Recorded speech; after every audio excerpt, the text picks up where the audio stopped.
Good evening, good night, good morning, your lovelies. It is the one, the only Cappy D. Barber. We are back with a review for AEW Collision, July 31st, 2025. I was excited to catch the show live. You know, it's always a plus to see everything in real time. It was a very solid show. It did 2 hours, 2:02. We'll get to that later. But everything in the show flowed really properly. First segment of the night, we have Mox and the Death Riders calling out Darby Allin, for his interference in the last match with Hangman Page on Dynamite last night. Darby Allin, he appears in the rafters more or less, and Mox is kind of goading him to kind of come out and do something, kind of act vocally. And Darby Allin not taking the bait, he retreats into the back, and the Death Riders follow him.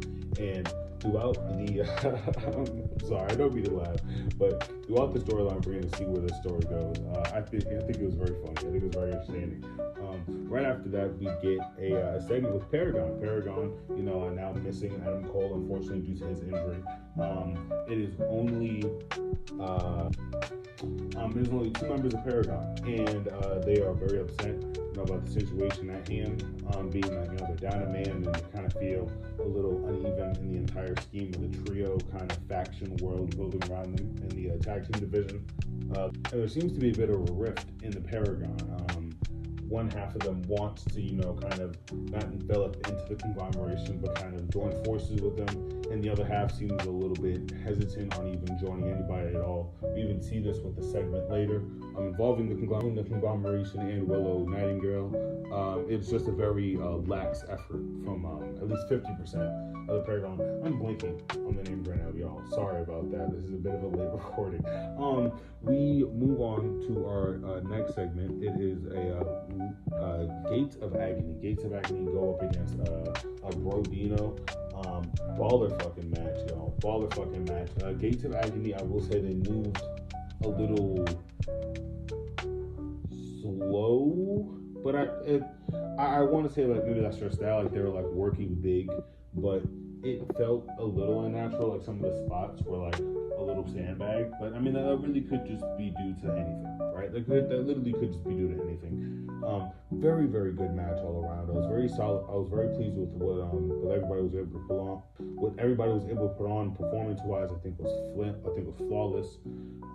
Another big plus is just a Bandino. Bandino is working like he is out of money, out of ways, out of solutions. He is working like a man on a mission. I couldn't be more.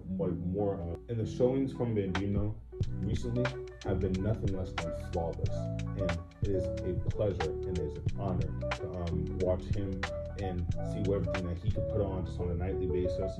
Apparently, he is fully signed to AEW. Also, I've seen a little bit of commotion on that online. Hopefully, he gets a Continental Championship soon or something of that lifespan. He deserves it.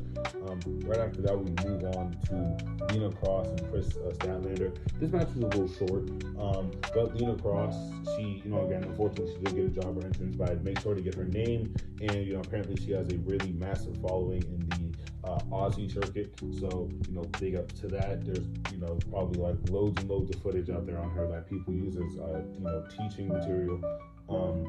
Chris Statlander was very pleased, and Chris Statlander looked like she was having a very good time with the match, and I think that always helps. The progression of the match.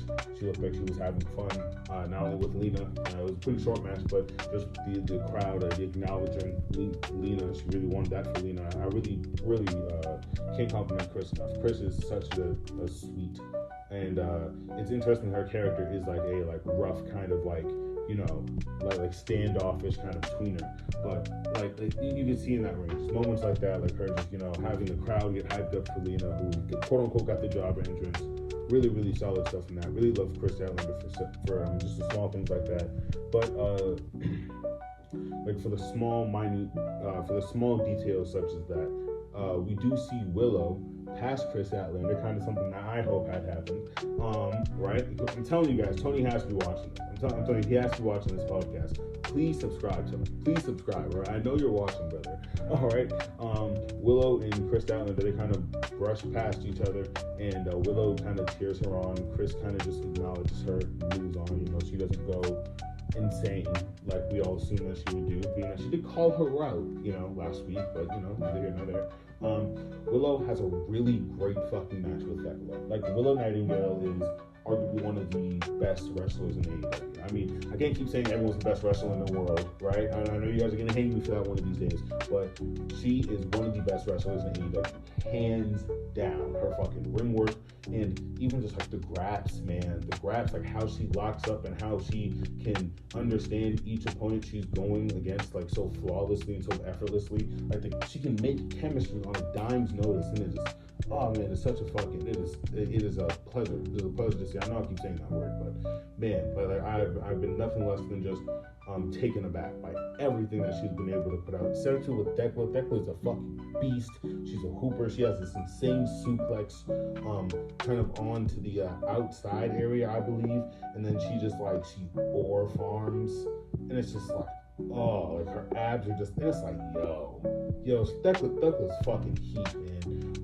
Very interesting. Willow does eat a pin. You know, she does end up losing this match, but I like to think that, you know, this is just progression for Thecla's character. The Triangle of Madness, it kind of turned into a Pentagon of Madness, being that after Thecla picked up the victory after an amazing match, it was Megan Bain and another individual I did not exactly catch the name of, and then it started all jumping Willow. Like, have you guys ever seen that like GIF from like JoJo's Bizarre Adventure? That's basically what they did to Willow, right? My Shayla, right? So they did that to Willow, and Queen Aminata and two other individuals came out with just like chairs, and I seen the response to this within the IWC has been that we're going to be essentially getting a blood and guts match with the women. And hey man, I'm all for women running the blade, man. I'm all for women running the blade, all right? That is my shit. That is my shit right there. After this save from Queen Aminata and friends, Bowens is backstage with Billy Gunn. Billy Gunn's cutting a promo, you know, essentially just explaining what happened last week with, you know, Anthony Bowens trying to, you know, like pound up on Max Caster. And, you know, he's cut off, and Bowens, man, he gives a pretty impassioned speech. You know, a lot of people, you know, I don't know if you guys know, I'm trying my best to pulse on things.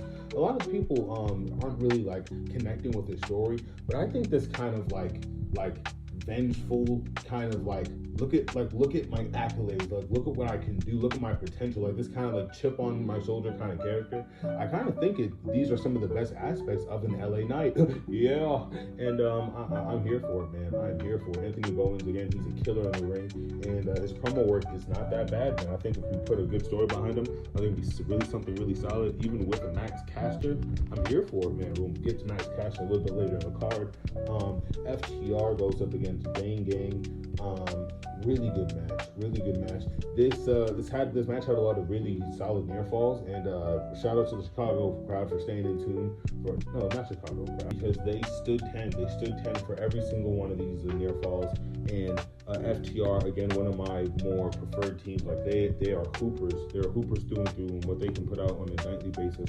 Very, very pleased with that. The crowd work, second to none. There was a lot of moments, man, where Bang Gang should have gone over. There was a moment where the crowd started chanting "Ref, you suck," and I was anticipating it because it was a really, really kind of sloppy near fall, and I was like, ooh, it should have been Bang Gang. It should have been Bang Gang right there, but didn't happen. It is what it is. FTR, you know, unfortunately, obviously picked up the dub, but, you know, again, Juice Robinson, heat, hot, you know, he's amazing in the ring. The crowd loves him. The crowd pops every time he comes out.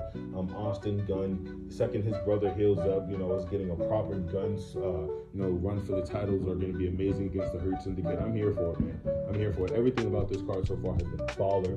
I'll say it once, I'll say it again, man. I'm having a lot better time than I expected, and moving into Summer Slop, I want to enjoy Summer Slop. You know, I'm going to be keeping close eyes on it, even though I heavily disagree with a lot of the shit WWE, I disagree with a lot of the shit WWE does, I realize that you guys would like to look to outlets to kind of find a medium for that. And that's what I'm here for, right? To entertain you guys and to kind of give you in the filler, be the middleman for things that maybe you're not too ready to indulge in yet. Max Callis...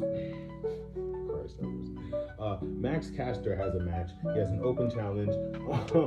He fucking despises being over, and I love that for Max. I really do, man. Like, I don't think he understands that, like, him just going out there and being himself has worked. It's worked, and I appreciate the creative because they even do things. I doubt this is like his idea, but they realize that he's so over that he has to become a heel. He has to do heel-esque things, right? And something that he does, he just like runs around the ring for like at least like 2 minutes or so. He's going up against Rush. My apologies, I probably should have introduced that. Rush, he looks like a fucking beast. He's running around with Beast Mortos and another luchador. I'm blanking on his name right now, but they're all a bunch of fucking, like, they're fly. They're super fucking fly. Rush is out there, and he essentially pummels Max Caster. But remind you, the point of the Max Caster challenge is to quote unquote lose to him within 5 minutes. So like, if he can pin you or if the clock runs out in 5 minutes, that means that Max Caster has won, and that's exactly what happened with Rush. And you know, people at the end, they're kind of cheering for Rush, but they're kind of cheering for Max Caster. The only pushback on this one match is that it's technically a heel versus a face, but it's the issue that WWE has right now with Tiffy and Jade. Rush is just over because he's cool and he's a luchador and he has, you know, he has a really solid vocal stem. Whoosh, whoosh, whoosh. It's just cool, right? And Max Caster also has a really good chant and a really good amount of charisma. His gear is solid, and you can watch him work a couple of actual matches on the indie circuit, and you realize the kid is a fucking baller. He's a baller, man. Max Baller, the big money Max, man. He does end up technically getting the snot kicked out of him. And I mean, even down to like the production, man. The production on this match was fucking insane. And the crowd, they kept chanting for Max. Even during his like, you know, beginning segment, he calls it like Chirac. He calls like the city Chirac, and the whole crowd like grows and like, oh my god, right? But then they actually do the chant of "Let's go, Max! You're the best wrestler alive! Let's go!" And it's like he gets so upset because it's like he's over. He's so fucking. I know the second he goes behind that curtain, man, they're like, buddy, you gotta work on this face shit you're on, man. You gotta work on this little face gimmick you're running, man. You gotta work on it. Because y'all, when I tell you Max Caster is probably one of the most over people in AEW, maybe right behind Willow Nightingale, a lot behind Hangman. I mean, fuck, I probably put it right in there with like Adam Cole-esque. Like, he's over, man. He is so fucking over. And I love to see, we're probably going to get him in a Bowen segment soon. I love that, man. I love that for the game. They both deserve that amount of shine, and they both deserve that those minutes on the card. Rush is fucking heat in the ring. No argument about that. But, you know, again, being that Rush does lose the match, the luchadors just kind of start jumping, and they start jumping. I love this is just a jumping nigga kind of episode. I'm with it. Listen, you're never going to see me complain about niggas don't want to go to fair one. All right, I'm not going to complain about it. Right? But Jet Speed does come to the rescue, and essentially what happens is Jet Speed and AR Fox, AR Hooper and Jet Speed, they come down and they start putting the beat down on the luchadors, and Max Caster is just left there in the ring by himself. He raises a fist on like some Naruto shit. I liked it, man. I really rock with this match, and I really rock with Max Caster. I think he's doing an amazing amount of character work right now. In-ring work aside, being that he's supposed to be working like a heel, so he's not pulling off Dominic Mysterio kind of like springboard sunset stuff, right? But he's going out there and he's taking the bumps properly, and he's selling what he's supposed to be selling. And every now and again, he gets a little rush, and the crowd the crowd treats him like Superman damn near, and it's like if Superman didn't want to be cheered, but he's being cheered anyway. It's solid, man. Solid work from Max Caster all around. Next we get Skyflight versus a really good team. A really, really good team. a really, really good team. Hopefully, I can find it in the highlights because AEW has a pretty good amount with marketing both of their teams and putting the name of both teams, in the highlights. But again, I did catch this live, but just kind of it's eluding me right now. I didn't catch a chance to put it in my notes. But Skyflight, a really good team. I hate to do this, but Skyflight and a really good team. They have an amazing match. On the shorter side, though, Skyflight does pick up the victory, and this does connect to the Don Callis universe at large, if you will. So that's going to be interesting. All around, though, everybody in this match was like an amazing. I believe it was a 6-man tag match. Really good match all around. I think like the segment that leads into it, like, matches making sense, matches being on the card because something happened. Hey, you owe me money. All right, well, if I owe you money, you could have a match. And you talking about money, and they lost the match. These are things that just make sense. I'm not going to argue about it too much. Moving forward, we see what Darby Allin did with Mox. Because Mox, he obviously Mox and the Death Riders, they chased Darby Allin into the back, from the beginning of the segment, and Darby chloroformed Mox as he kind of locked the Death Riders in a bit of a locker, and he just took off with Mox. And we see that after all of this rigmarole, right? And mind you, this happens like right after like the second segment in the beginning, right? Like Mox gets chloroformed like 30 minutes into the show, and then like right around this point, right after we get the match from Skyflight, Darby, we see that he's trying to throw Mox onto like the train tracks. There's a moment I was like, oh, there's a net down there. He's actually gonna throw him. I knew it. I was just like, oh, he's gonna get thrown right now. There's a big ass net, and it's gonna catch him. It's probably like 2 nets. Yeah. We're probably just gonna have to believe that he went down there and he took the bump because he's that stronger. He believes in not only the booking but the selling of the bumps. I'm sorry, guys. I'm sorry. I'm so sorry. But it was pretty funny, man. Darby goes out there and he really tries to kill Mox. I laughed. I audibly laughed. You guys probably are going to be like really upset about that. The old heads are going to get real pissy about it. They're probably going to think it's like more carny ECW shit. I liked it, man. I liked it. I'm sorry. What can I say? I'm an ECW kid at heart. All right. Last match of the night, main event, we get Kyle Fletcher versus the fucking only Dustin Rhodes. I want all of you to put respect on Dustin Rhodes' name right now. Right now. Right fucking now. Do it. He is the perfect fucking wrestler. Dustin Rhodes is the perfect fucking wrestler. There's no ands, ifs, or buts. He goes out there at the age of 56. He gets put through tables, thumbtacks. He takes bumps on concrete. He gets his skull smashed into steel steps. Then he wrestles for 20 minutes around all of that. And you're going to sit here and tell me I should participate in Jelly Roll and fucking Drew McIntyre.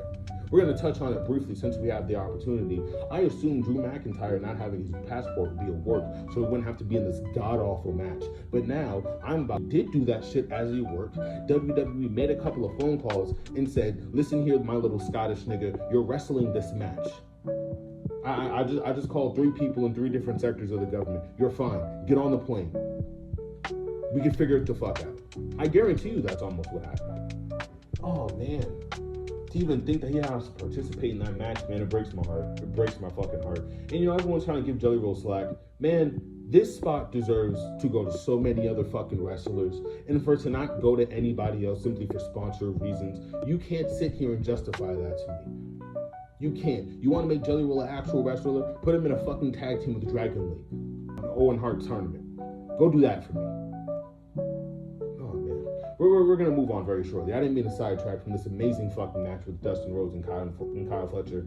The spots are beautiful. Very like hardcore flair to this match. It was amazing. It goes off into overtime, which it shocked the fuck out of me. I didn't even know that was a concept. Essentially, the match extended beyond broadcast, and my broadcast just kind of shut off, right? Because I was, taking the notes, got to make sure I'm getting the things right for y'all, and I had it kind of simultaneously kind of figured out. And the feed cut off. I'm like, holy shit, I cut back. They're playing fucking Godzilla versus Kong. I'm like, where are my graps? My fucking graps! Where are my graps? Bro, I had to watch the rest of this match on Twitter, but I wasn't left shocked. Kyle Fletcher, he drove a screwdriver, quote unquote, into the knee of Dustin Rhodes. I don't think that's true. Dustin Rhodes is fucking 56. I doubt they fucking put a screwdriver in his fucking knee. I guarantee you, it's probably a more evolved version of the Christian Concerto. There was an obvious band-aid. There was an obvious bandana wrapped around the spot that got stabbed, so I'll do a little fucking head math on that. You know what I mean? I'm not gonna sit here and take that as it fucking is. Like, who cares, right? But Kyle Fletcher, as I predicted last week, he does pick up the win, and this was a good way to end the fucking show, man. It was an amazing collision from start to finish. There were storylines, the matches were good, they made sense, they fit within the narrative of each. They fit the narrative of each of the talents. Nothing kind of awkwardly led into itself. There was a lot of good things about this match.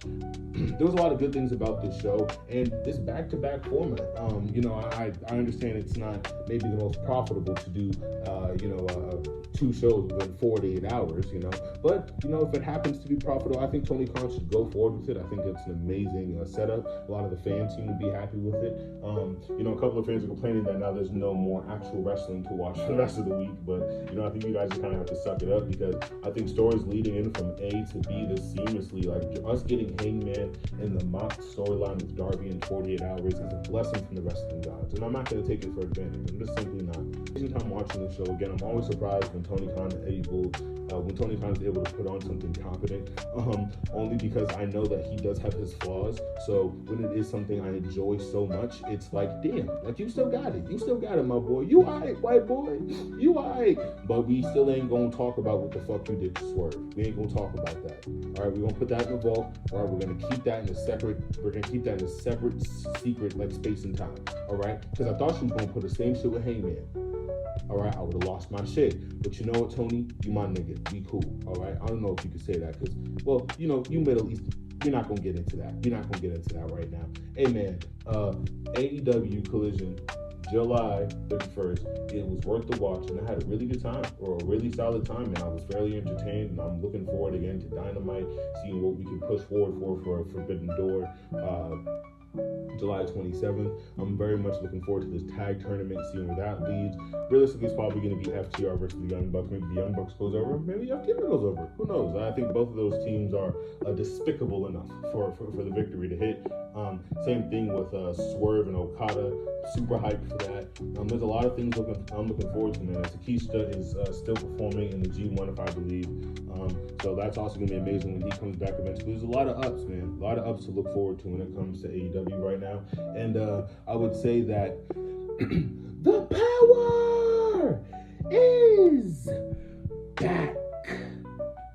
This has been Cappy D Barra. Stay tuned. Stay beautiful. Peace, y'all.